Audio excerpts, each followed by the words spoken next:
नमस्कार, मैं प्रदीप आर्य। आइए आज समझते हैं प्रातःकाल उठने के फायदे। ये बिल्कुल साइंटिफिक है, ध्यान से समझिएगा कि रात्रि बनी सोने के लिए है ना। तो जब हम पूरी तरह से विश्राम करते हैं और विश्राम करने के बाद सुबह सारे पशु पक्षी सभी 2:30 से 3-4 बजे के लगभग उठ जाते हैं। अब आते हैं कि पार्क वगैरह में कभी आप जाके समझिए कि जिस पौधे के जो गुण होते हैं, प्रातःकाल पौधा भी विश्राम से जगा है ना। आपने बचपन में सुना होगा या आप अभी भी अपने बुजुर्गों से हम सुनते हैं कि रात्रि को किसी पेड़ को जगाना नहीं चाहिए। सेम यहाँ भी यही यही नियम है। जब वो जग जाते हैं तो उनकी सारी पोटेंशियल, उनकी सारी कार्य क्षमता पूरी क्षमता से कार्य करती है। एक नीम है, नीम हमारे शरीर में एंटीबायोटिक्स का काम करता है, वो हमारी इम्यूनिटी को बढ़ाने का काम करता है।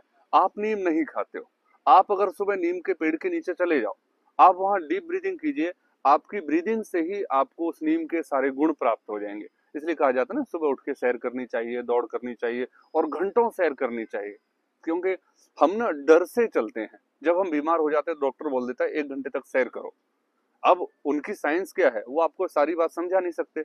आपके अंदर जो डर है उसी को उन्होंने चाबी भर दी। अब आप 1 घंटे सैर करते हैं, उस सैर का यही महत्व है कि उस सैर करते समय पार्क में जिस जिस पेड़ के नीचे से आप गुजरते हैं, उस पेड़ के गुण, ब्रीदिंग ले रहे हैं ना, वो ऑक्सीजन छोड़ रहे हैं। जब हम सांस लेते हैं या कहा जाता है फूंक मारने से भी कोई चीज झूठी हो जाती है, क्योंकि हमारी फूंक में हमारे मुख से जल के कण भी प्रवाहित होते हैं या निकल जाते हैं ना। फूंक मारते हैं तो उस फूंक में भी नमी होती है। ऐसे ही जब पौधे ऑक्सीजन छोड़ते हैं तो इनके गुण मिक्स होके इस वायुमंडल में व्याप्त हो जाते हैं। इसलिए एक कहानी के माध्यम से आपको समझाना चाहूंगा कि जब हमारा देश सोने की चिड़िया कहा जाता था, उसका पहला कारण था कि हम आयुर्वेद से बहुत सक्षम थे। तो यूनान से एक यात्री जब इंडिया चला, कोई इंडिया से घूम के यूनान गया था, तो वहां से कोई व्यक्ति चला कि मैं इंडिया जा रहा हूँ, आप मुझे क्या सलाह देना चाहेंगे कि मैं इंडिया को पूरा समझ सकूं, मुझे आयुर्वेद भी समझना है। तो उन्होंने कहा कि आप ना ये जो कांटों वाला पेड़ होता है, बबूल कह लीजिए, कीकर कह लीजिए, उसके नीचे सोते हुए जाना, जितने भी दिन लगे आप सिर्फ इसी पेड़ को ढूंढना, इसी पेड़ के नीचे सोना। वो आए, आते गए। जब इंडिया पहुंचे महीने 2 महीने में, तो उनको क्षय रोग, जिसे हम टीबी की बीमारी कहते हैं, वो हो चुका था। अब ऐसी स्थिति में कोई व्यक्ति इंडिया में भ्रमण करना चाहेगा या अपने देश वापस लौटना चाहेगा? वही हुआ जो आप सोच रहे हैं। वो व्यक्ति अब इंडिया नहीं देखना चाहता था, वो बस अपने देश वापस लौटना चाहता था। तो किसी वैद्य से मिला, उन्होंने अपनी परेशानी बताई।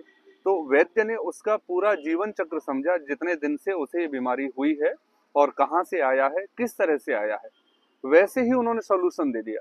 बोले कि अब आप सिर्फ पीपल के पेड़ के नीचे सोते हुए जाना। आपकी बॉडी में आते समय सिर्फ कीकर के नीचे सोए हो तो ऑक्सीजन का लेवल गिरता चला गया, क्षय रोग हो गया। पीपल एक ऐसा पौधा है जिसका ऑक्सीजन लेवल हाई रहता है, 100% रहता है कह लीजिए। अब वो जब व्यक्ति सोता हुआ उतनी ही रातें पीपल के पेड़ के नीचे सोता हुआ गया, तो अपनी बीमारी से बिल्कुल स्वस्थ था। तो ये है भारत के आयुर्वेद की खूबसूरती। तो इसलिए अब हम समझ सकते हैं कि एक तो हम फास्ट चल रहे हैं, फास्ट वॉक करनी चाहिए। फास्ट वॉक करेंगे तो ब्रीदिंग हमारी फास्ट होगी, जितनी फास्ट हमारी ब्रीदिंग होगी उतना ज्यादा हम प्रातः काल, है ना, उस नमी के अंदर व्याप्त पौधों के गुणों को अपनी बॉडी में एब्जॉर्व करेंगे।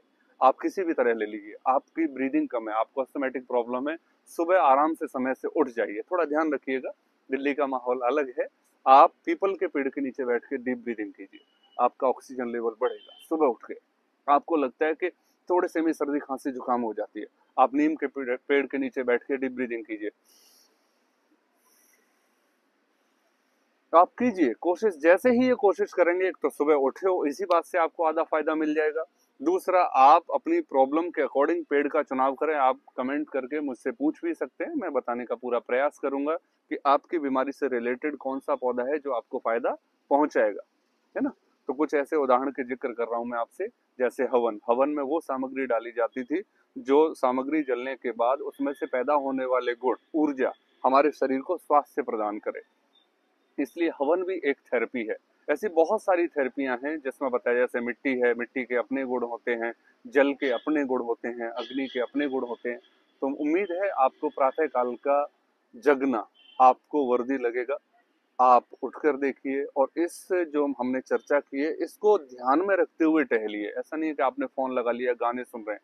आपका प्रातःकाल का उठना आपका उठना चाहिए, आपके मोबाइल का नहीं। आपको उठना है, आपको अपनी प्रॉब्लम की रिसर्च करनी है, चाहे मेरे साथ शेयर कीजिए, आप मुझे कमेंट्स के माध्यम से बता सकते हैं, तो आपकी प्रॉब्लम के अकॉर्डिंग भी मैं वीडियो लाने का प्रयास करूंगा। Thank you so much.